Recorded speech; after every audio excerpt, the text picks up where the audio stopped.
Want some, get some. How about those friggin' Pirates? Yes, I am a pirate. You have to go with the Pirates because, of course, they have cannons and everything. It's a pirate's life for me. Be proud of who you are and what you are. You're Pirates. It is a first down. Pirates. Because when you're at East Carolina, you go for it every time. Or you don't coach at East Carolina, you don't come to East Carolina, you don't play at East Carolina with a weak heart. Write it. I don't think I've ever been in a building as loud as that was. It was deafening in there. We will get to Omaha. I can promise you that.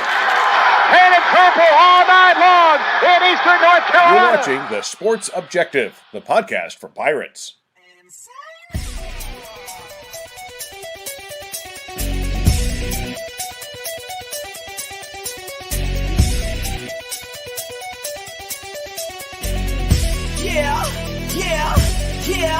Yeah. My heart is purple and gold. I'm a pirate down to my soul. And I don't back down, not at all. Find out when the cannons explode. Welcome into the 2024 East Carolina Baseball Preview on the Sports Objective. We are less than 72 hours to first pitch as the Ryder Bronx will be at Clark LeClaire Stadium this weekend. 4 o'clock first pitch on Friday, 2 o'clock Saturday, 1 o'clock on Sunday afternoon. And right now, joining Matt Simmons and myself to preview the Pirates. Welcome in the third-year play-by-play voice. It's hard to believe it's already the third year this guy's tenure behind the mic, and that is Scott, better known as Scooter Rogers. Scooter, how are you? Doing well, Bubba, and thanks for having me on tonight. Yeah, looking forward to talking some Pirate baseball. It's hard to believe another season is upon us. You know, so many expectations for this team, as there always is. And the Pirates ranked anywhere from 11th to 17th in the polls. And, before we dive into this year's club, like I was saying, it's hard to believe it's your third year on the call, Scott. And, obviously you have the moments in regionals and super regionals that you undoubtedly enjoyed calling. But, as you take a look at your first couple years as the play-by-play voice of East Carolina baseball, what are those most memorable calls? There's so many of them. You mentioned the postseason ones, being able to say that I was the only person to call a home super regional matchup for East Carolina is pretty cool to say, especially being that was my very first year. And, winning that first American Conference title in the Greenville Regional in 22 was special as well. And those three definitely rank up towards the top. And, I would say it might not have been the biggest win for East Carolina in program history, but the first win East Carolina got by first year against Campbell in that midweek game was really special, especially just because of how that year opened with the sweep of Bryant and everything that happened right before the season with Carson Wisenhunt and the injuries as well. And just finally getting that first win was really cool that year. But those calls definitely rank up towards the top. This past year was a special one as well. I cherish every moment that you have, because there's only so many jobs like this in college athletics where you can say that you're the voice of a program. And so, being able to cherish every single broadcast is something that I take pride in doing. Scott, we talked about one right before the show, but how about the game last year in Greenville against NC State? 3 home runs from JC. How about that one? I'm sure that sticks out a little bit. There was a great energy in the park that night, right? Absolutely it was. Yeah, that was arguably, one of the best atmospheres we had last year. That one and the Campbell game in the last week of the season, honestly, were probably the best 2 atmospheres that we had last season at home. And that NC State game was so special, not only just because of the win, but you had Jacob Jenkins-Coward's 3 home runs. You had Joey Barini have a home run in that game as well. And, that was almost like a turning point for East Carolina last year, too. That's when things kind of started clicking for East Carolina. You could tell that team was starting to heat up a little bit right after that game. And, just getting an in-state win as well against one of your rivals and a quality win at that was so good about that matchup as well. But, yes, the atmosphere of that night certainly led to the excitement of it. There was probably close to I would say at least 5,000 in attendance that night. And, you're going to expect that every time East Carolina plays someone like North Carolina State. And, as we saw with attendance numbers last year, it could be Memphis, it could be Tulane, it could be anybody last year. And you're going to have, almost 4,000 people in that stadium, which is awesome to see every night. Scott, as you prep for the season, give us a glimpse behind the scenes when we were discussing a little off air, and you said, I don't think there's anything else you and the broadcast team could do to prepare and to get ready. The hay's in the barn, just like Cliff Godwin said about the team. But give us a glimpse, everything that you put into it to get ready for these broadcasts. Yeah, it's been an interesting year this year. It's great not being a student anymore and being graduated from East Carolina, which happened back in the summer of last year. And so working over with Interbanks Media now, and also, doing some more stuff with the ECU Sports Network from a social media side. And so dealing with not necessarily having the student aspect of it this year, but you're dealing with other jobs as well while you're doing this. And, it's all kind of combined in the same. It's honestly great being able to work with Interbanks Media now, because you get to have more of a hands-on feel with some of the logistical sides of the broadcast, with elements coming in, the sound bites that go with the broadcast, that sort of thing.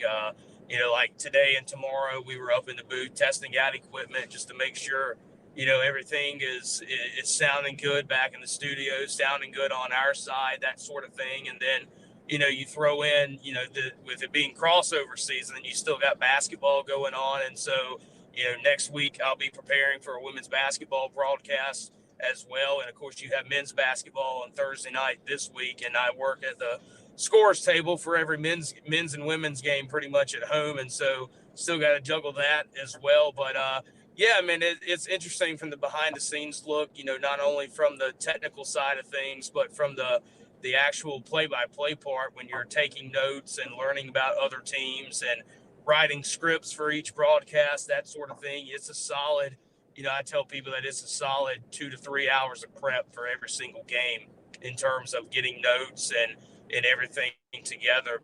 But, I'll actually drop this.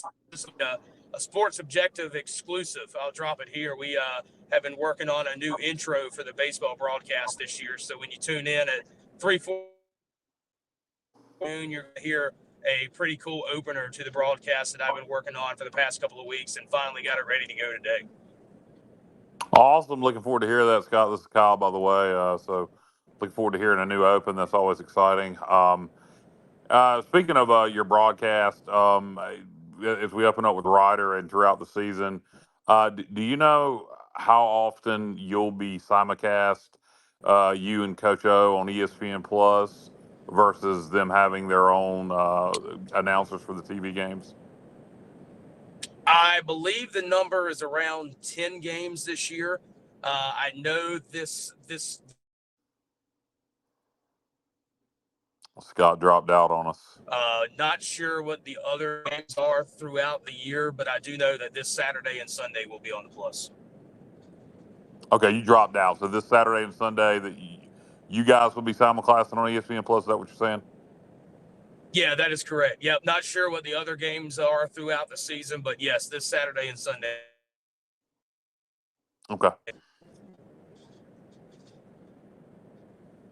So Scott, let's go ahead and dive into this ball club. As I mentioned, Pirates ranked as high as 11th in D1 baseball. So as you take a look at Cliff Godwin's 10th East Carolina team, a lot of things jump off the page at you. Let's start with the rotation. And we've heard it over the last several years. The pitching is the deepest it's ever been. We're hearing that once again, and for good reason. And it all starts with Friday night ace Trey is Savage. Trey had an excellent year a season ago.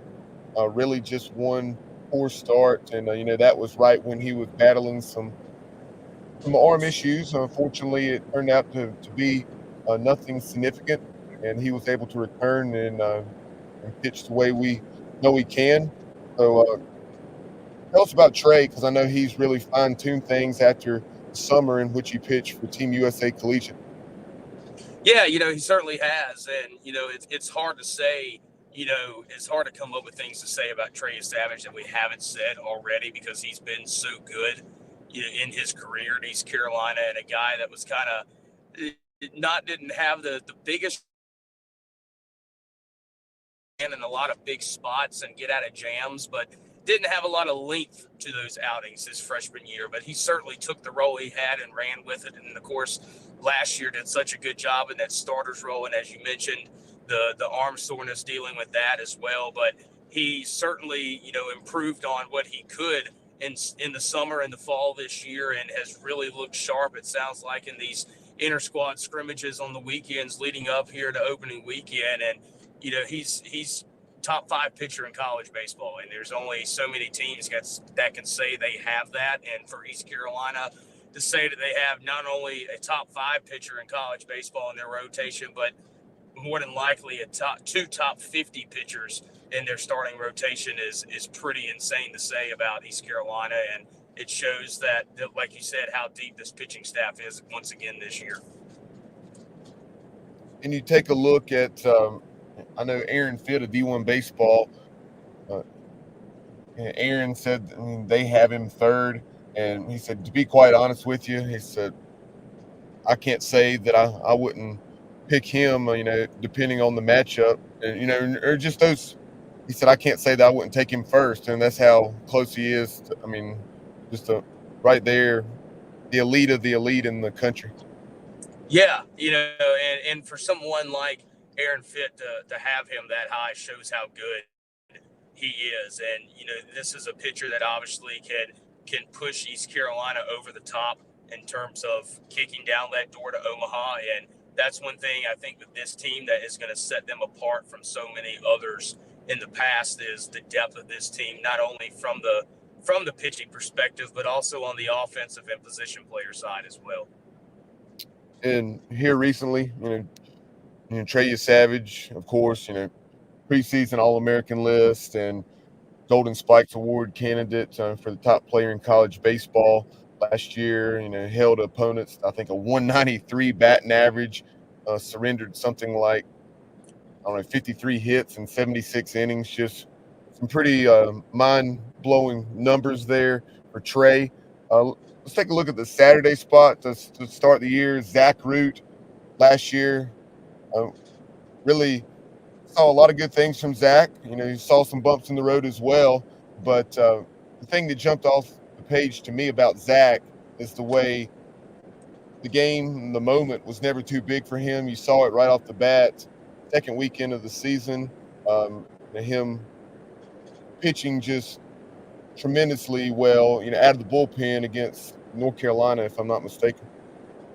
Yeah, and when he came in that opening weekend against George Washington last year, and when we saw him for the first time, everybody said, "Wow, this kid has got it. This kid's going to be, one of the next best pitchers at East Carolina," and he certainly proved that as the year went along. You mentioned the North Carolina game last year, how well he looked against a really good opponent in the Tar Heels, and he continued to build upon that as the year went along, whether that was coming out of the bullpen or in some starters roles here and there. And towards the end of the year, he had transitioned into that starter's role. We saw him have some big outings towards the end of the year, especially down in Clearwater. Had to start against UVA last year in Charlottesville, the regional. And by the end of that year last year, he certainly was not a freshman. He had the poise, he had the ability to pitch like an upperclassman. And so he's already got that step up, I think, coming into this year. And he's also worked in the offseason really hard. He got stronger, worked really hard with Coach Knight to improve on some of his pitches as well. And so that's going to be a much improved Zach Root coming into this year, and certainly a guy that could be your Friday night starter, on any other team in the country right now. And for East Carolina to have that 1-2 punch of Savage and then Root from Friday to Saturday is really special. And as we take a look at Zach's development, it's pretty crazy to think that the success that he had last year was pretty much with a fastball and a changeup. He's developed a couple more pitches. Tell us about that, Scooter, because I know not only has he developed a couple more pitches, but he's also honed that command. Last year, wasn't as good as he would have liked at times, but we've heard his command has significantly improved as well. Yeah, his command certainly has improved. I got together with the coaching staff a few weeks ago, and met with them about some of these, about really every player, and talking with Coach Knight about Zach Root. That was the one thing that he mentioned was really his biggest thing that he improved upon. He talked about the command of his pitches, and as I mentioned just a moment ago, how he had gotten stronger. And he said combining those two things really helped Zach, especially with the command of his pitches, because having that better control and knowing how to throw some other pitches now too is going to help him a lot. But yes, I think the biggest difference you'll notice from Zach this year is going to be the command on those pitches, which is going to help him obviously so much from last year to this year. Starting off the year in the Sunday role, it'll be Jake Hunter. Jake had, I think, 22 appearances a year ago, just 4 of those in a starting nod. But you think back a couple years ago, Jake Hunter was the Sunday starter at the beginning of the year and definitely had a lot of success in that role early on before hitting some tough times. And then the end of his freshman year was not what he would have liked, but definitely bounced back very well in 2023. And obviously his pitching very well entering this season. Yeah, and like you said, that's one thing I like about Jake Hunter being in this Sunday role is he's got the starter's experience, and that's one thing about this rotation is every single one has significant starting experience when you look at it on paper. And when you go back to Hunter's freshman year, those first couple of weeks were good. Fell off a little bit towards the middle of the year, and then last year really worked hard to get back to where he was. And towards the end of the year last year, midway through the year as well, that's when we really started to see Jake Hunter pitch at his best. And, it wasn't necessarily, was it coming out of the bullpen? Was it starting? It was both roles that he had towards the end of the year last year with starting a couple midweek games and mainly coming out of the bullpen. But every time he came out late in the year last year, he looked good. And so being able to take what he had there at the end of the year last year, had a really good summer in summer ball. I think his ERA was less than 1 in summer ball this past year, but working in the fall when he got back to ECU with Coach Knight, and now that he has earned this Sunday spot again, I think says a lot about the work ethic of Jake Hunter. And that's one thing that Coach Godwin had mentioned about this Sunday role was, you had guys like Jake Hunter, you had Chris Kaler, you had Wyatt Lunsford-Shinkman was another one. There was 4 or 5 guys there that were really battling for this spot. And so whoever came out on top earning this spot certainly had to earn it because there were so many guys fighting for this spot. And I think that says a lot about the improvement and the work that Jake Hunter has put in this offseason. You make an excellent point there. I mean, that's something that Cliff Godwin said at Media Day and said in multiple other preseason interviews. He was asked a question about the Sunday role, and he said, well, which player he was asked about, he said, well, he could be the starting pitcher on Sundays. He said, but there's also another 3 or 4 guys that are vying for that spot as well. And to have 6 or 7 legitimate options vying for starting nods is pretty impressive. It is, and that's we go back to the depth of this pitching staff. It shows that there's so much there, and for there to have been 4 or 5 guys fighting for this spot shows how much starting potential you have on this team. And some of those other names we mentioned, like Chris Kaler, everybody knows what Wyatt Lunsford-Shinkman can do, and he's going to be such a good part of this bullpen this year, especially in the back half of games. But you still have Ethan Norby, the freshman, was another name that kind of was fighting for that spot as well. And so there's so much potential for this pitching staff this year and so much experience as well that that's one thing that's going to help this team so much is the amount of experience it has, I think. Tell Pirate fans who aren't familiar with Chris Kaler transferring in from George Washington, really pitched well against ECU to open the 2023 season. That's how Austin Knight and the Cliff Godwin and the staff and then really came to know Chris Kaler.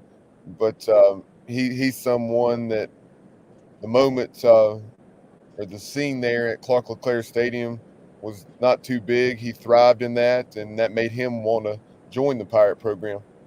Yeah, it did. And, again, this is a former Friday night guy. He was George Washington's Friday night guy last year and, had a good year. I think he was second team all A-10 last year, if I remember correctly, and had good numbers for a team that didn't necessarily do the best last year in terms of win-loss record, but he's certainly going to help East Carolina this year. And, he's a guy that is in the high 80s, low 90s, kind of not necessarily a jump ball thrower, but has some really good off-speed pitches, and he's going to be an arm that East Carolina relies on this year, and it's certainly going to be, I think, one of the better portal pickups in college baseball this year. And that's another guy that, we talked about fighting for that Sunday role. If things kind of fall off for Jake Hunter, maybe you make that switch, and he could easily slide into that Sunday spot if needed. And just Scott, go ahead, Kyle. I was going to say last year, maybe what kind of hurt us with the ability to host a regional was our midweek performances. Didn't get some of those big midweek wins that we needed. Obviously, with the pitching depth we have, you got 7 guys competing for the Sunday starting spot. That should definitely help us win some midweek games. Yeah, absolutely. Kaler's someone that could start midweek. Ethan Norby is one that could start midweek. And, of course, it all depends on, what happens on the weekends, how many arms have been needed during those weekend games. But, yes, that's one thing, too, with this team is you have so many options to go with for those midweek games. And with the competition that East Carolina sees in the midweek action, with the Campbells of the world, the NC States, the Dukes, those programs, you're going to have a good arm out there and bring it your best every night when you play those programs. And so you certainly have the ability to have a quality arm out there during the midweek this year, which helps a lot. Scott, a moment ago, you referenced Ethan Norby. Obviously, we've already talked about Zach Root. In addition to Root and Norby, you have Eric Ritchie, and then you have Aaron Growler, Aaron Growler transferring in from Seton Hall, and you have multiple other, I think maybe 2 more left-handed pitchers. Last year, the Pirates had very limited left-handed options out of the pen. This year, we have as many as 6, I think. Yeah, and that's one thing that, I think takes this bullpen to another step this year because, as you mentioned, you have some other left-handed options in that pen. Growler lefty, Norby's a lefty. You still have Eric Ritchie, and that gives you so much more to play with in terms of your situations that you have to bring some guys in. It allows you to go matchup wise a little bit better. It allows you to be a little bit more selective on what type of lefty you might want in terms of, velocity, pitches, that sort of thing. But yes, that's one thing that's going to add to this bullpen depth is being able to be a little bit more selective on what you can use in terms of what arm and matchup wise. Some of those bona fide options out of the pen, you referenced Wyatt Lunsford Shinkman, and Wyatt pitched well a season ago, was definitely right up there around 30 appearances, give or take, and definitely a reliable option for Knight and Godwin. But another that we haven't mentioned yet, I don't believe, and that's Danny Beal. Danny Beal, of course, a little bit of a unorthodox delivery, and we've heard how many pitches he has in his arsenal. What, it's like 7 or 8 at least?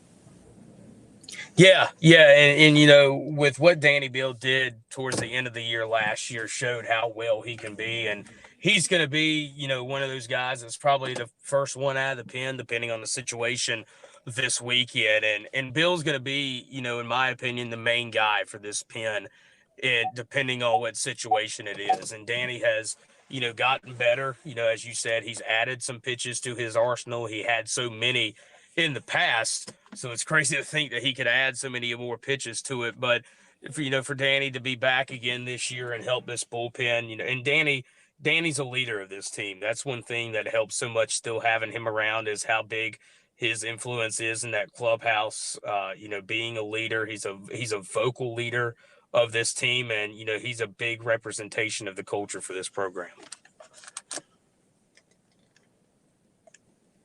So, Scott, we had a question for you here. William Landon chiming in on YouTube, saying, Scott, and in this instance, talking about on the mound, we've already touched on that, but start with the new pitching options, some of which we've already referenced. But if there's any we've left out, add a little bit there with those guys, and then positionally discuss some of the new players that we may not know as much about that could have a significant impact in 2024.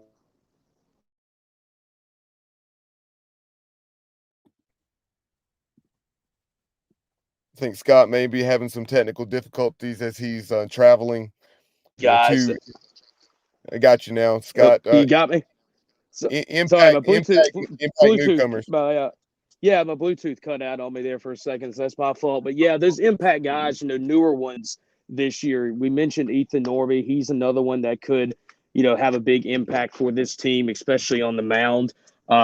Drew Bryan is another one that I think could be a big impact to this team. The D3 transfer from the University of Chicago. I think that he might not have as big of a role as some of these other guys will, but I think he's going to be a huge part of this team depending on the situation. When you look at the positional side of things, the first one that comes to mind is Bristol Carter. He's definitely going to be the center fielder of the future for this team. And, whether he gets the chance this weekend to start, not sure right now. Riley Johnson's health has been up in arms a little bit this year.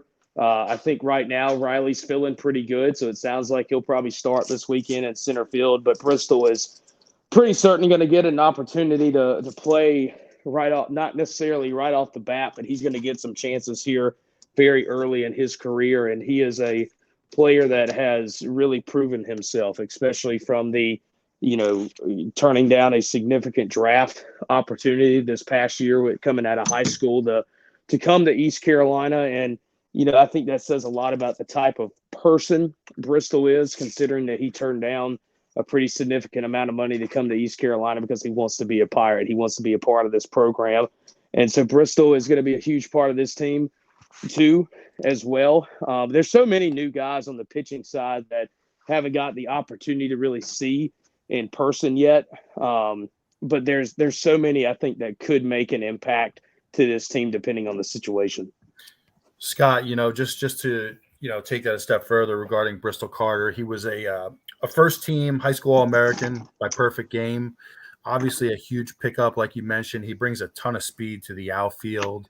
What do you think are some reasonable expectations for him this year? I mean, do you think he's just, plug and play, ready to go and be a productive player immediately in the lineup? I think so. I think this is a guy that could step in and have, an immediate impact to this team. And you mentioned one of his big attributes, and that's speed. He is going to be one of the best base runners on this team. And so even if you don't see him initially maybe in the outfield or getting at bats right away, I think you're going to see him in some of those pinch running situations, depending on, what the situation of the game is. But yes, he could certainly be a impact player right away in his freshman career. Yeah, and when you look at that speed, when you think about Bristol Carter, you look at Nowak, you look at Riley Johnson, you're talking about three guys there that can really run and make plays in the outfield. Obviously, JCC, he's a longer guy. He can make plays as well. But you got to feel really good about the athleticism in the outfield this year. Yeah, absolutely. You mentioned Nowak. We've just mentioned Bristol Carter, and there's so much talent in that outfield. And that's not even mentioning Riley Johnson as well, who Cliff Godwin has said is this team's best center fielder when he's healthy. And so outfield this year, I think, is going to be a specialty of this club because, as you mentioned, you've got the speed out there. And, that obviously helps on the offensive side too, because it gives you a little bit more, things to work with on the base paths. With the way Jacob Starling looked last year towards the end of the year, he certainly has been good there from a speed perspective, but it gives you so many more things to do with this team as well when you add so much more speed to it. Undoubtedly, and that's something that Coach Godwin really emphasized is, Bristol Carter may not be your starting center fielder on Friday afternoon, but do not be surprised to see Bristol in the game on Friday. He said potentially as a late inning defensive replacement. You think about your options in the outfield, and you really, we've had some tremendous outfields, but as far as speed across the board with Johnson, Carter, Nowak, etc., it's and we haven't even talked about Carter Cunningham. Carter Cunningham's a solid outfielder, and we'll certainly talk more about Carter later on. That transition to first base, and he should be, according to Coach Godwin himself, on the starting first baseman on Friday afternoon. But no shortage of options, and like Cliff said, a lot of tough decisions for him and the coaching staff to make when they're filling out that lineup card. Yeah, and you mentioned, Cunningham moving to first base. That's a position that's deep as well, not only with him, but you have Cam Clonch that could slide into that first base spot if needed. And you mentioned Carter Cunningham. He could slide to the outfield just because he has that experience there if you need him to play the outfield as well. But, one of the players that has certainly looked good, or I should say two players that has looked good in these inter-squad scrimmages and throughout the fall, as well as the freshman Colby Wallace, and then also the transfer from Pacific, Chaz Myers. Those two have really looked good in the inter squads and overall in spring practice so far as well. And so I think you'll see those guys get some opportunities. It's going to be tough to get them in that lineup, I think, but I think these are two guys that definitely could get some opportunities this year, and they will definitely make the most of it and make an impact for this team if they get that opportunity. You talk about the battle at first base. I'm very intrigued to see how that unfolds. As I mentioned, Carter Cunningham will be the starter on opening day, but as the season progresses, it will be very interesting to see if how much Cam Clonch, who has been a part-time starter there, as well as at DH in the past, who ends up playing the majority of the innings at first.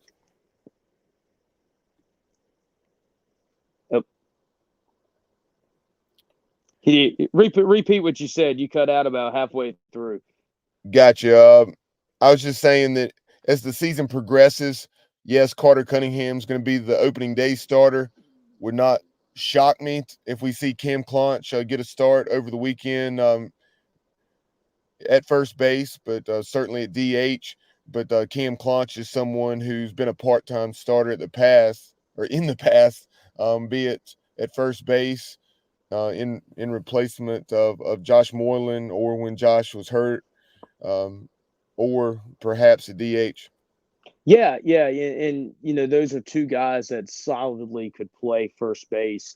It doesn't really matter who it is at first base that you play. Both of them are solid. Clonch is so good not only offensively, but he's always been a really good defensive first baseman. And like you said too, to keep one or both of them in a lineup, one of them could be your DH. And there's going to be some, I think tough decisions made at the DH position this year, because you've got so many guys that could be in that spot. Not only you mentioned Cam Clonch, you have Ryan McChrystal that could be in that spot. If Justin Wilcoxon gets the day off behind the plate, he could be in that DH role. Chaz Myers is another one that could be a DH on this team as well. And so there's so many options for every position in the field and also in the batting order with this team. And you mentioned tough decisions. That's one thing that, every single position you have, two or three guys that could step right in there and start for this team with no issue. We talked about a lot of the transfers on the mound. Chaz Myers coming over from Pacific.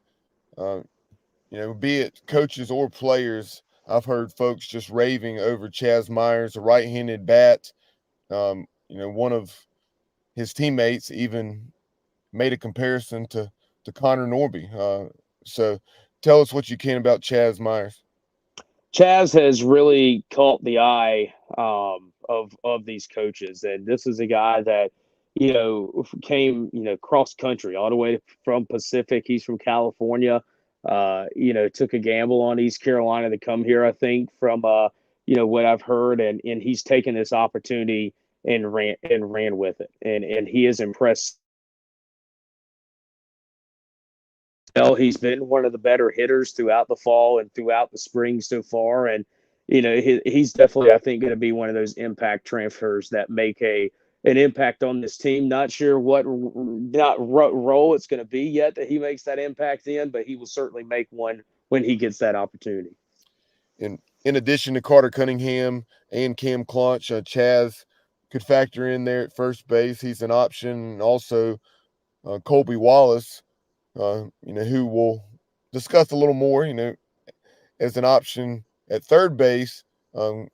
He could fill in there at first, if needed. Yeah, absolutely. And that goes back to the depth of this infield, how you have so many guys that could play a position if needed. And you can slide some guys around if you need be. Colby Wallace is one that could play at third base. He could play at first base, and he can even pitch for you on this team if you needed to. And that shows how deep this team is, because you have guys that not only can play their main position, but can slide over the other roles if needed. In the middle, the Pirates, a lot of experience there with Joey Barini at short, and then Jacob Starling, prime for a huge senior season at second base.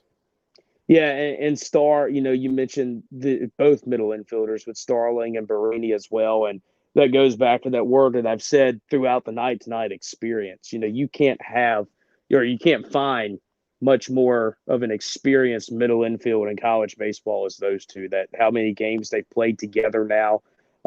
Starling has played so good at second base for 3 years now. Kind of really stepped into that starter's role halfway through that 2022 season, and Barini taking over the shortstop role last year after Zach Agnews left East Carolina, and they really have played well together. Both of them have gotten better defensively, especially Barini. His arm is better as well. He's gotten a little bit stronger with that arm strength, and so I expect a big year from that middle infield, and both of them are leaders on this team as well. Starling has really stepped up in the clubhouse from what I've been hearing, and that's good for Star, because obviously there's so many people off the field that look up to him, I think, because they know how good of a player he is, but for him to be such a leader now in the locker room says a lot about Star. Scott, I don't want to get off subject here of going around the horn through all the positions, but I won't be on here too much longer, so I wanted to get this in. Just looking ahead at the early schedule, obviously not taking anything away from Ryder, but after Ryder, we got Campbell, 3 with UNC, Purdue, and Fullerton. So things get hot and heavy in a hurry. They do, and obviously how good Campbell has been in the past. They lost a little bit on the pitching side this year. They've got a lot of new arms, but a lot of them, it's JUCO Central and Bowie's Creek with the way they recruit, and they've picked up some really good JUCO arms, and they have a first-year pitching coach. They hired Wingett's pitching coach in the offseason after Campbell's pitching coach went to Liberty, and so you might see a different look from that pitching side from Campbell, but I think there's some unanswered questions with Campbell this year. I think this coming weekend is going to tell a lot about how that pitching staff is. But yeah, I mean, and that Campbell's going to bring their best game every time they play East Carolina. We saw that last year. But not only them, North Carolina is poised for a strong year. They've dealt with some injuries here, losing their Friday night starter, and so curious to see what the starting rotation for the Tar Heels are going to be this weekend. I think starting wise, that'll tell a lot about North Carolina. Offensively, that team is so deep because you still got Vance Honeycutt in that lineup. You have Alberto Osuna, who's still in that lineup as well. You still have Reese Holbrook.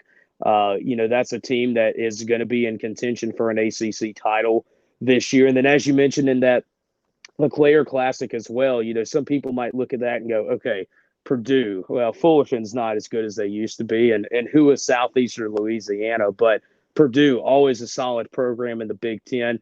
Everybody knows what Fullerton has been in the past. They're starting to get back to that. with Jason Dietrich now as their head coach. And then Southeastern Louisiana has been a solid program for a number of years. And it was actually in Greenville just a few years ago in the LeClaire Classic and played very well. And so I think this is one of the deeper LeClaire Classic pools that we've had in quite some time, and really looking forward to that third weekend of the season. Getting back to our look around the horn at third base, Dixon Williams, the Greenville product, obviously, and so much success at D.H. Conley High School. And then last year, got some ABs, received some innings, but not a ton in his freshman year, but had an excellent summer. And then he's led the team in RBIs, I think, in the fall, and then perhaps this spring as well.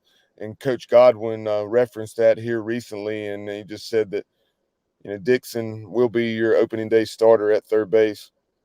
Yeah, and Dixon has certainly earned that. You mentioned how he led this team in RBI in the fall and spring, and has put in so much work in the summer. Had a really good summer in summer ball. Had a really good fall here at East Carolina. And the thing that is so different about Dixon is he's one of the tougher players on this team. And I think that's what's really separated him in that third base battle this year was how tough he is. And Coach Godwin will tell you about how tough he is as a player. And I think that's one of the things that he loves so much about Dixon. But I'm excited to see Dixon because we saw what he could do in those short opportunities last year, and now that he's going to be getting that consistent playing time at third base, he's going to be in the lineup offensively consistently. I'm excited to see what he can do because I saw him play at D.H. Conley for so many years, being a Greenville kid, and I've seen that talent in person, and watching him transition that to East Carolina has been good so far. But now that he's had that year under his belt, that he's going to be in that starter's role consistently, it's going to be a fun year for Dixon Williams. I mentioned Colby Wallace, another option there at third, and then a guy that's a utility infielder. And many of these guys, have the option, of playing both corner positions or potentially even three positions. And Nate Chrisman is one of those guys. He can play third, short, or second.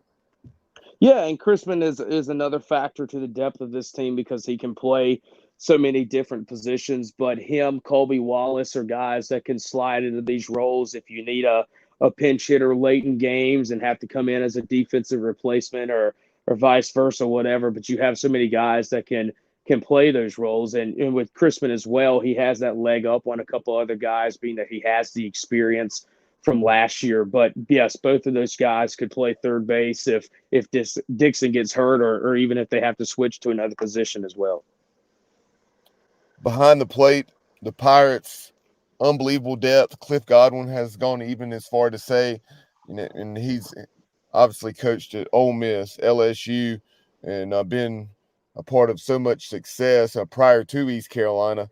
And he said that in his coaching experience, that this is probably the deepest catching or the catching position has ever been on a team he's been a part of.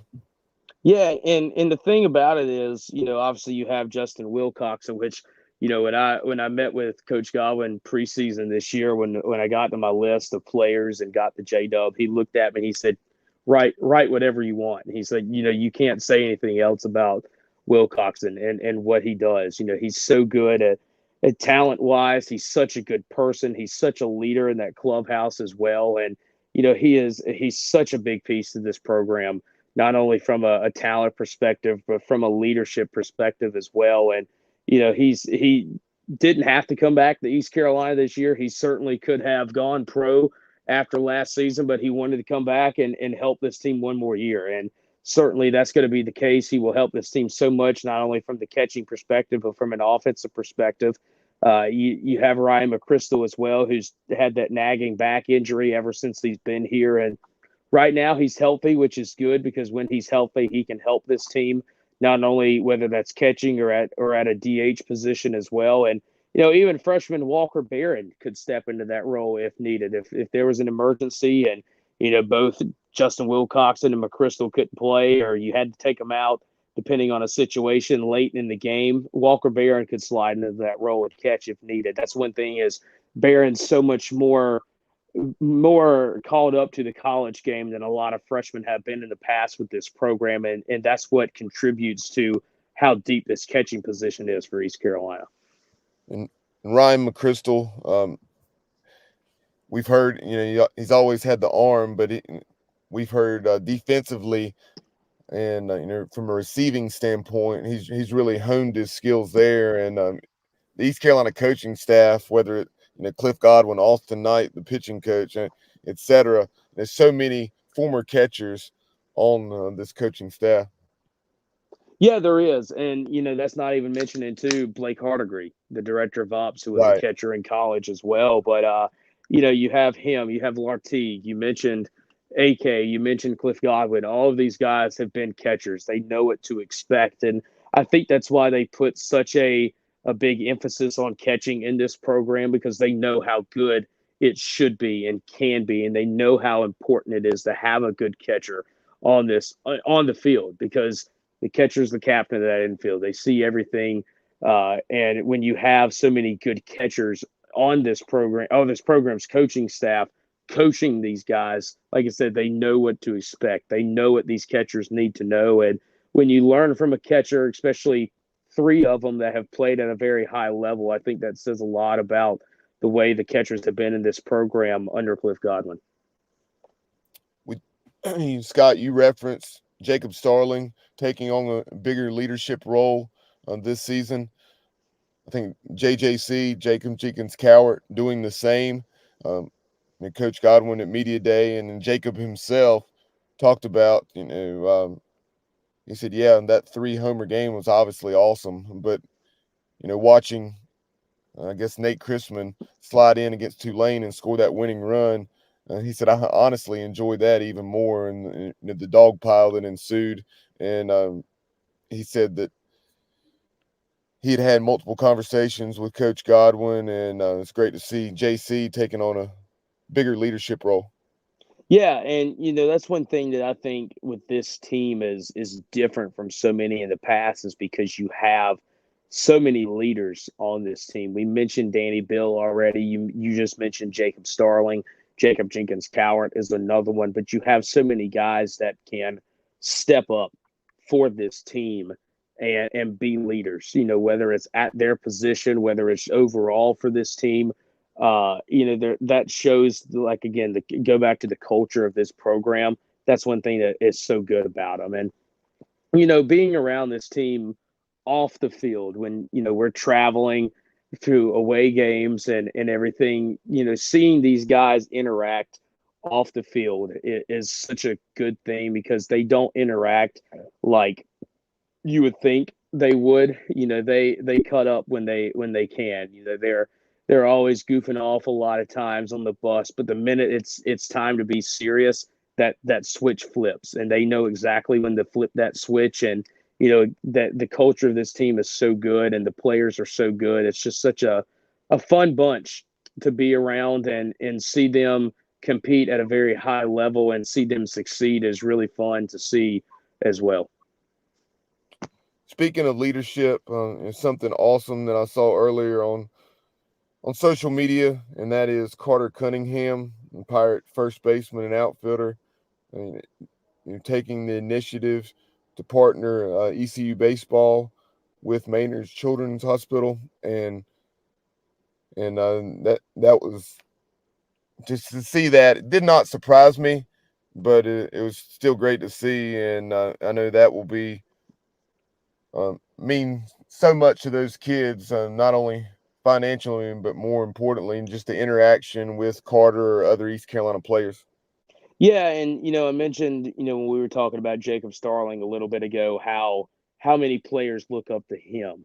And Carter's another one that you have so many kids that look up to him, that they were sitting there waiting by the third base gate, ready for autographs and to take pictures after games. And I don't think that, me saying this as a 23-year-old, watching that younger generation look up to these guys is really cool to see, because I don't think a lot of them know how special it is, and some of them don't know how many players actually do it, or actually how many kids actually look up to them from that perspective. And I like, again, that shows the culture of this program. It shows how well the fans care about this program and care about these players individually. And when you invest in your community too, that helps a lot. And from the community investments that this team makes, they're deep rooted here, not only on the field but off the field. And it's such a joy to see when you see stuff like that happen with Carter Cunningham's announcement today. In that post from Carter about 7:30 this evening on X, he says, Acts 20:35 says, "It is more blessed to give than to receive. God has given me the platform to proudly announce a collaboration with ECU Baseball and Maynard Children's Hospital. All money raised will go directly to the families of the Children's Hospital." And it says that this initiative is called Homers That Help. What is Homers That Help? ECU baseball players, as I said, are partnering with the Children's Hospital, looking for local sponsors. We're looking for local sponsors to sponsor one or more of 33 home games. The sponsor will commit a $300 donation up front for the sponsorship, with an additional $100 donation for every home run that the Pirates hit during that game. Each game sponsor will receive a pregame PA read by Clip Brock or whoever is on the mic that day at Clark LeClaire Stadium. It says Fund A and Fund B. Fund A will be set up for the 33 sponsors of each game that will have all of the donations distributed to the families during the ECU baseball players' bi-weekly visits to the hospital. And then Fund B will be set up for any Pirate fans who would like to join the cause and donate. So we'll share that on our social media, and certainly encourage folks to give. Absolutely, and what a great cause too for what Carter's doing, and the ability for the players now to do this sort of thing with NIL gives them a little bit more flexibility to do stuff like this. But it warms your heart to see players like Carter Cunningham do stuff like this, and it's going to be fun to watch this go on throughout the season and how much he can do. So, Scott, before we wrap things up, I appreciate you being so generous with your time this evening, as we're less than 72 hours until first pitch between the Pirates and Ryder. We've talked about a lot of the potential storylines, but, what's a thing or two that perhaps we have not discussed that you're keeping an eye on as we move into opening weekend? I think the one thing, we haven't really touched about the American Conference this year. I think that's one thing that I'll be interested to see, especially leading up to conference play, what some of these teams do. Obviously we know that Charlotte's going to be pretty good this year. We know UTSA was good last year, but, teams like Memphis, South Florida, Tulane, who we even saw can get hot at the right time last year. Florida What those Atlantic's teams... Florida Atlantic's been good in recent years. Exactly. FAU's another program. How these other programs do leading up to conference play, I think is one of the things I'm looking at, because, there's such a separation, I think, especially right now with East Carolina preseason wise and everybody else in the conference.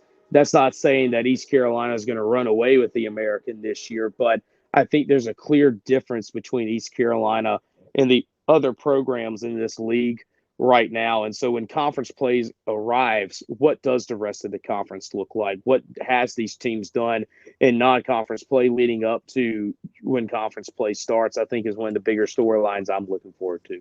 Yeah, the conference should be much better. I mean, I think East Carolina is still the cream of the crop of the league by far, but it should be much more competitive than it has been in years past, which as long as we handle our business, it's good for us. Yeah, absolutely. And, having Charlotte and UTSA now in the league is going to help a lot. If I say it every year, why is South Florida finishing at the bottom of this league every year? It blows my mind, because they have so much talent every single year. They just can't put it together. You mentioned Florida Atlantic is another one that could help this league a lot, but I think this league is going to be better. That certainly helps East Carolina from an RPI perspective when you get down to the postseason. But the American is going to be a interesting one to see this year. Scott, really appreciate your time this evening, and safe travels to you. As we know, you're traveling back from Emerald Isle, but have a great call on opening weekend, and we certainly look forward to visiting with you throughout the season on Extra Innings, presented by PGXGloves.com. Yeah, absolutely, Bubba, and thanks for having me on tonight. I am home now. That's why when I lost my Bluetooth earlier, I was getting out of my car. But we're home. Had to make a quick trip down there because I forgot something that I needed this week, and that's the joy of Greenville only being 90 minutes away from the coast, as you can buzz down there and buzz back if needed. And obviously the technology now of podcast and radio and everything, you can jump right on your phone and enjoying podcasts like the Sports Objective with a couple clicks of a button.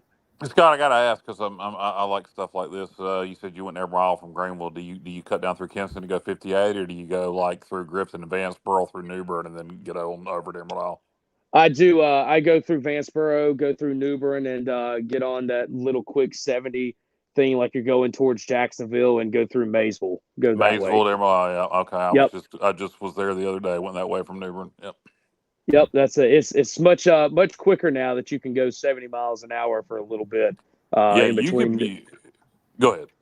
Yeah, I was just saying that since you can go 70 now, once you get past New Bern and once you get to Maysville, it's a much quicker trip than what it could be in the past. You could be from New Bern to Maysville in 15 minutes now. It's crazy. Oh yeah, it's amazing. It's amazing. Scott, obviously, most people listening are probably already followers of yours on X, but tell folks how they can follow you on social media. Yeah, at Scooter7150 is my personal Twitter, and then I would invite everybody to follow the ECU Sports Network now on our social media channels on Twitter or X or whatever it's called now, and also on Instagram. The Playfly has really put a big emphasis on digital content. And we're really going to be pumping out a lot of that during baseball this year. We've already done a lot of it. Did a little series with Josh Groves a couple weeks ago. I think we're going to call it Second to Home as the series goes on throughout the year. And just a quick little, 2-minute hit with some of the players, asking them some of their, kind of off the field questions, getting to know them better on a personal level. And then, just being able to push more digital content, just because that's where a lot of things are heading these days, and have more of a social media presence from the network or a better presence on social media from the network.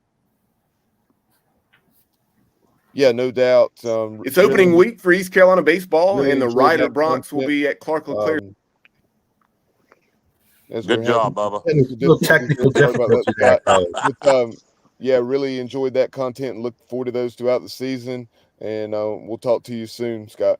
Scott, bring us some good luck, man. It's been tough enough this year with trying to endure Pirate Nation. That is the play-by-play voice of East Carolina baseball, Scott Rogers, entering his third season calling the action of Pirate baseball. And guys, what the hell have was a that? few more minutes here on the show. Here in just a couple minutes, we'll have. Can y'all hear me?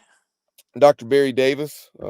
I can hear you, Kyle. I don't think Bubba can hear a damn thing. At Rider University Bubba's in his own world. About 20 years now. I think this is exactly year 20 great for him. This is great. Matt, let me and you do our own podcast while Bubba does Last year they were, a program that Kyle, what do you think of the Pirates Conway football Regional. program? I think Pirate football will be good this year, but we got to get through baseball on first. The brink of looking forward to baseball. Coming out of that thing. Hopefully make it to Omaha this year. And obviously Pirate fans, we were planning on winning the Charlottesville Regional, and we were certainly pulling for Ryder. We can't hear a word. Bubba's going to be so mad. Another Super Regional at Clark LeClaire Stadium.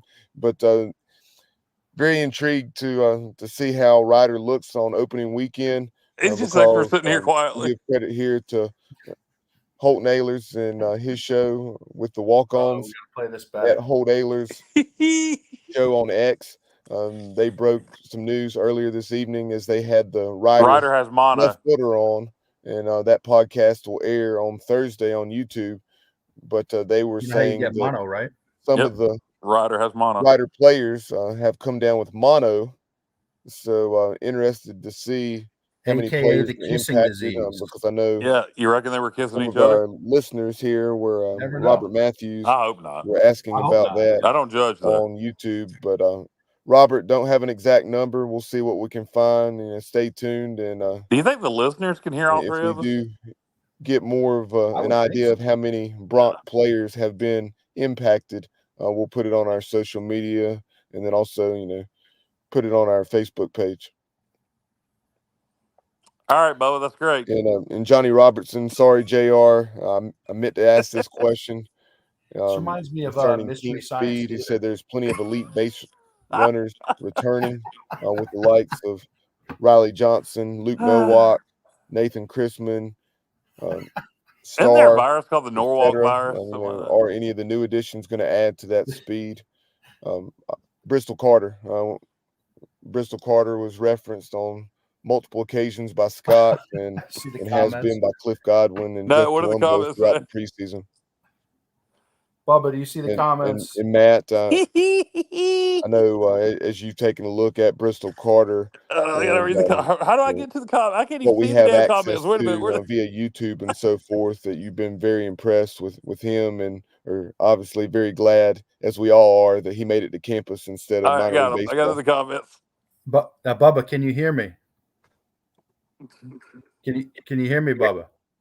I can now. Okay. So, Bubba, sorry. you hadn't been able to hear us?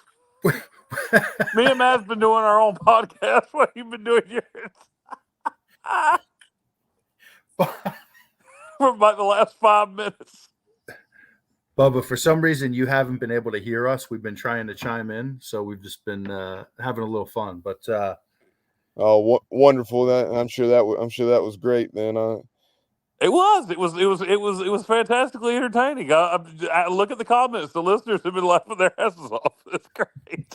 All right. Well, somehow you guys got muted, and I had no idea. I was like, I don't think we were muted. I think everybody could hear us. No, not muted for our listeners. Muted on my end, on my laptop. All right. Because that's why because there's a couple times I paused. I was like, were they going to say anything? I guess not. I said I'll continue my monologue. Matt was telling Scooter goodbye, and you just cut him right off, and it's like, what in the world? And then I said, Bubba, you just cut Matt right off, and you just kept talking. I said, Matt, I don't think Bubba can hear us. No, I'll explain to Scott what happened. LOL. Scott was gone. Scott was gone by the time all this happened. I just figured Bubba was on a roll, man. I didn't want to interrupt. Bubba was rolling, so he was feeling it tonight. He was in the zone. Bubba was in the zone, but I apologize to all our listeners. What They've must enjoyed have happened. I have no idea why my laptop was muted. I think. Did you guys see it when the interview with Dr. Barry Davis, the head coach of Ryder? Yes.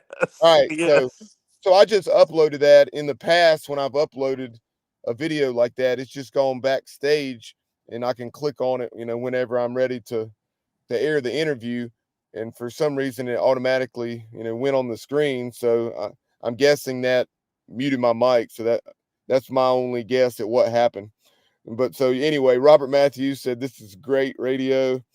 I can hear all three of you. LOL." Johnny Robertson, Justin Butts, Bubba Hush, Robert Matthews, loud and clear. Cecil, Justin Butts, good Lord, this is funny, and William Grant, sigh. Again. I guess William didn't enjoy it. So that was great, man. That was great. But to take it back, Bubba, to your point about Bristol Carter, I got to try and get serious again for a minute. But yeah, man, listen. This guy was a first team, perfect game All-American, very talented. He can really run. I mean, that's like when you look at his numbers. one of the things he does really, he can run. He's got lightning speed. So huge addition to the outfield. And like I said before, when we were talking to Scott, you have 3 or 4 guys in that outfield who can really run. When you look at Riley Johnson, you look at Nowak, Bristol Carter. I mean, you're talking about some guys that can really move and cover some ground and make plays athletically. So huge addition, and I'm really excited to see him play. Obviously he's probably not going to be in the starting rotation this weekend, but hopefully, we can get him some at bats and some playing time early because he's a very talented guy. Yeah, it really is. Out of Northwest Guilford High School, tremendous football player in high school as well, and he's undoubtedly going to be an impact player. I'm very interested to see how quickly he emerges early on here in 2024. Bristol Carter is such an interesting. It sounds like a girl's name. It's easy to remember because it's a very unique name, Bristol Carter. Yeah, it's a cool name. Very cool name. Very different. Yeah. I'm horrible with names. Anything that makes a name memorable to me is a good thing. Absolutely, man. Absolutely. I think Bubba's gone completely. Yeah. He's here. Back. There he is. I just figured I wouldn't talk for a few minutes to give you guys the floor since I went on my monologue when. Oh, we were talking to. Well, so. Yeah. You got to go back and listen to it, Bubba. It's fantastic. It may be the greatest moment in our podcasting history. When you brought that up with Scott, I think, and apparently this was before I muted you guys inadvertently, and that was when you were talking about how he was traveling to Emerald Isle. Yep. I was going to ask you if you were a navigation nerd. I am a navigation nerd. Actually, the reason I'd ask him that is I just went from New Bern to Maysville the other day, and I was amazed at how fast you could be from New Bern to Maysville now. So it's interesting. That's what he harped on. So that's the reason I asked him. So it actually worked perfect. I knew our loyal viewers and listeners would understand that reference. The navigation nerd, yes. And anybody who's listening on a regular basis will understand how we are all kinds of nerds. But here in just about 10 minutes, we'll come back and wrap up the show. But let's go to that interview with Dr. Barry Davis. He is the 20th year head baseball coach of the Rider Broncs. And some of you may have already heard that on our YouTube channel. But for those who haven't, here's that conversation right now. And 4 o'clock on Friday, 2 o'clock on Saturday, and 1 on Sunday. Obviously, that's subject to change, especially this time of the year with weather. And, right now to preview that matchup, very excited to have with us from Rider University and the longtime head coach of the Broncs, and that is Dr. Barry Davis. Coach Davis, we appreciate your time this morning. Oh, no problem. Thanks for having me. How's the weather up there in New Jersey? Have you guys been able to get in a decent amount of practice? The weather's been good. It's been a kind of a mild winter. We've really only had one snowstorm, which really hasn't affected us. We have an indoor hitting facility. We have a turf field, a practice field for soccer, but we can get out and take ground balls and do those types of things. So we've been fortunate enough the last 2 weekends to be able to enter squad. So as far as being outside, seeing the ball and preparing, we're a little further ahead than most years. Although we're supposed to get a storm tomorrow, which could dump anywhere from, they say 1 to 3, and then some other models say 5 to 8 inches of snow. So we'll see what happens. But we've gotten in some good work, and we're as prepared as we can be. Last season, obviously, tremendous year for your program, 36-21. You knocked off Coastal Carolina down in Conway, that regional host, and obviously such a proud program there with Coach Gilmore. Quickly, give us your thoughts on last season, and we'll dive into this year's ball club. Well, last year we were very mature team, experienced team. all the way around the diamond. And usually when you have, if you have quality kids and, some talent, over the years, you build on that. And last year was a culmination of experience and ability. My assistant coach did a great job.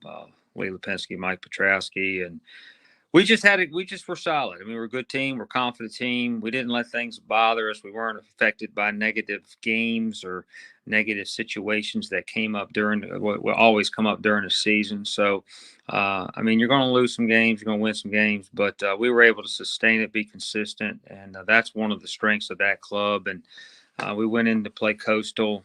I don't think we were intimidated. I mean, we had played Oklahoma early in the season. We had played Duke, and then we played some tough conference games, non-conference games as well, in addition to Oklahoma and Duke that prepare us. And so we felt good about our getting in the tournament. We were excited about being MAC champs, which is kind of the goal. Which is the goal in a one bid league. You have to win the tournament. You're not going to get an at-large. So usually, if you win your conference, no matter who you are, you're going to have some momentum going into that first game, and you're hopeful that it'll carry through. And for us, it did, and it was an exciting time. Taking a look at the 2024 team, tell us what you return. Obviously, this weekend you're going to be taking on an East Carolina team that's ranked anywhere from 11th to 15th in the polls, and then the Pirates have been a consistent super regional type of program over the last 4 or 5 years under Cliff Godwin, led by Trey Savage on the mound on Friday afternoon. Tell us about your rotation. Well, our rotation will be Ryan Young. He'll get the ball game one. He was our number 3 at the beginning of the season last year, and he stayed in that third game role pretty much the entire season. Not because he was the third best guy. By the end of the season, he was maybe our best guy. He pitched in all the games are important, but pitched in a few big ball games to get us into the tournament as the number 2 seed. He won the winners bracket final, and then he got the start against Duke in the winners bracket final in the region, and pitched very effectively in all 3 of those situations. So he'll be our Friday guy, left-handed pitcher. It's been good quality kid, works hard.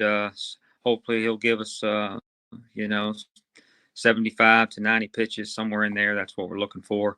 Game 2 will be PJ Craig, who pitched. He was our midweek guy last year. Looks good so far. It's early, obviously. Good arm, sophomore, tall, lanky righty. And then our third guy is going to be a freshman, Jake Doherty. This is, we're going to be very inexperienced in Game 3. So, it's going to be an interesting weekend from the starting standpoint. I mean, no one's going to pitch a complete ball game, so we're going to rely on our bullpen, which our bullpen is loaded with sophomores, guys who were freshmen last year. Some pitched, some didn't, and we're going to have get a real good test on Friday, Saturday, Sunday from a quality club that's been good every year. It's been knocking on the World Series door. Certainly this year, I'm sure their goals are lofty, as are most teams that play in that conference and play in the top 25 on a consistent basis. So we're excited to to play. We're excited to play against a quality opponent. We're excited to play with a big crowd, a nice crowd. So we've seen a little bit of that in our recent games. The last few Duke, Coastal, nice crowd. So I don't think it's going to bother us. We just got to go play. Certainly the competition is going to be high level, and we're going to have to raise our level. But my concern is, are we going to compete? Are we going to try to do the things that we need to do to be a good club? And we'll get a great test right from the get go. So get one of the best pitchers in the country. And so we're going to be there, and we'll do our best. Tell us about that lineup that Trey Savage, Zach Root, and the other Pirate pitchers will be seeing this weekend.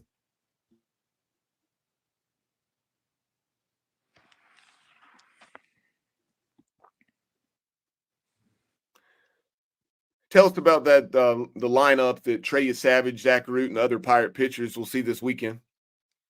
Well, we're going to see, I mean, returners for us are Luke Lesh, our first baseman, our third baseman, Jack Winston. Both were, major contributors on our team last year. Brian Scattini, our catcher. So those three, first, third, catch, those three guys played prominent roles for us last year. They'll bat in the middle of the order, and they'll be out there this weekend, probably all three games. Two of them are lefty hitters. Scattini's a right-handed hitter. We're going to be new up the middle. Will Gallagher, Joe Tyroli, he's a freshman, so he'll get a great introduction game one. And then our outfield will be Anthony Pascal will be in center field, and our right fielder will be our backup catcher, Matt Shepard. We have our starting right fielder, unfortunately, is sick, and he will not be making the trip. So that'll change a little bit, but it's always good, when you have those things happen, which happen a lot. You get injured, you get sick. There's various reasons why you miss games. So this will allow us to move a couple guys around and see what they can do. We have a couple grad transfers one graduate transfer outfielder and one graduate pitcher. That'll certainly add to some depth. But for the most part, it's a new team. It's a new an offense, a new defense. So there's some inexperience there, but that's the way it goes when you graduate a lot of good players. Somebody's got to step in, and we don't do much on the portal. We haven't yet. Most of it's been, recruit high school kids and try to develop them. So we're going to go with what we have, and we have some good young guys, and we'll just get a chance to participate against a really good club. Really appreciate 10 minutes of your time this morning, Coach. Best of luck to you and the Bronx throughout the 2024 season. Safe travels down from New Jersey, and we would love to have you back on the show if the Pirates and Bronx are meeting in future years. Well, hopefully we will. Hopefully maybe we'll run into them later in the season if we're fortunate enough to get to where they're going to be. Sounds good. Take care, Coach. Have a great day. That was Dr. Barry Davis, the head coach of the Rider Bronx, in his 20th season. They're leading that program. Overall, I think he has right around 35 years of experience, so a seasoned vet, and he will certainly bring a very capable team to Clark LeClaire Stadium, and Pirates will need to come out and take care of business here on opening weekend. And I feel very confident that they will. We appreciate the support of Ed Watkins Marine. Big Ed, former Pirate offensive lineman. With Ed Watkins Marine, they have two locations to serve you in Denver and Cornelius, North Carolina, which are in the greater Charlotte area of our state. In Denver, they can be found on North Carolina Highway 16 Business. In Cornelius, they're on West Catawba Avenue. In Denver, give them a call at 704-483-BOAT. Or in Cornelius, they can be reached at 704-498-4985. Again, whether you're looking to buy a boat, repower your existing boat, they can help you meet all of your boating needs. Fishing boats, center consoles, family-friendly bow riders, trailers, pontoon boats, engines, UTVs, and more. Go to edwatkinsmarine.com today to meet all of your boating needs. Also appreciate the support of Mark Minicozzi, former East Carolina third baseman. PGXgloves.com will be the title sponsor for Extra Innings throughout the 2024 East Carolina baseball season. Again, PGXgloves.com, baseball gloves, batting gloves, football gloves, golf gloves, swag. We will have some special shirts pertaining to East Carolina baseball that will be exclusive to PGXgloves.com. So make sure you bookmark that site and visit here throughout the 2024 East Carolina baseball season. And otherwise, maybe you have a son or daughter that play baseball or softball, or know someone that you're needing to purchase a birthday present for. Go to PGXgloves.com and get them a nice pair of batting gloves, or other items. But that will about do it for this edition of the show. I did realize that during that conversation with East Carolina play-by-play voice Scott Rogers, we failed to mention a couple of key arms guys that will undoubtedly play a significant role probably throughout the 2024 season. Jaden Winter, the big 6'5", 230-pound right-hander. We've heard a lot about his development this offseason. He was a guy that was also, potentially in the mix for that Sunday role, but undoubtedly, we'll see significant mound time for the Pirates in 24. And then also freshman Jackson DiLorenzo, D'Lo, if you will. He made a significant jump from the fall to the spring, and do not be surprised, if he sees some significant innings for ECU throughout this season. But be sure to follow us on social media.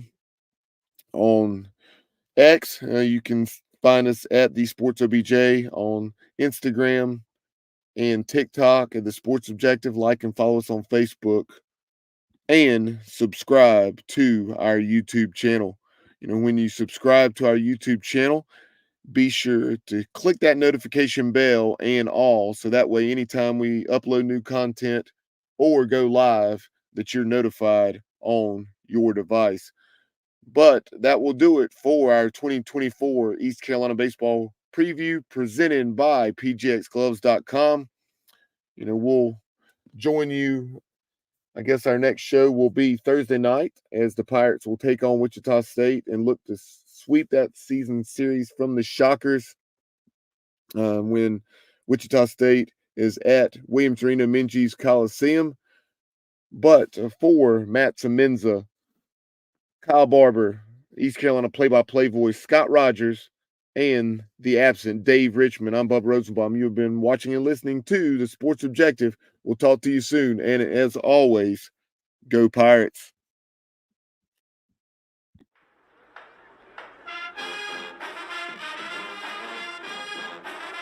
You're watching the Sports Objective, the podcast for Pirates.